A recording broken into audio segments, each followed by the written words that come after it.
like Barney the dinosaur, I would go to birthday parties and bar mitzvahs and shit, and like, say hi to kids and families and stuff. And then I was like, I know if I want and have to keep this going, it has to turn into a show or something like that. People would pay money to see. Yeah. Otherwise, people would lose interest. It wouldn't be interesting anymore. So we developed the live show from there, and then I started doing like stand up and variety and like musical comedy and stuff like that. So that's awesome. Luckily, it worked out well. Knock on the couch. So your mom I know you based Aunt Mary Pat off of her. Does she have that exaggerated accent? Yeah, so like my mom does not smoke, but because her voice is like so raspy from like she only has one like level and it's yell. So she's like screams at all times. So she has like a rasp to her voice, so people just assume that she's a smoker. And they always assume that she was Italian because she talks with her hands and is very like vocal and stuff like that. So like her like misconceptions is what created the character. Like my mom doesn't smoke, but Aunt Mary Pat's a smoker.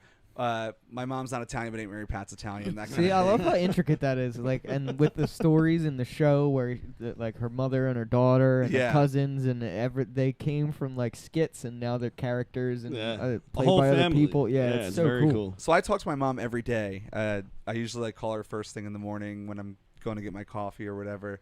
And the shit she tells me of what happened to her is like I constantly am like notating it in my head for stuff I can use in my skits. And then as soon as she tells me, she's like, "Oh, you little fuck, you're gonna use that in your skit."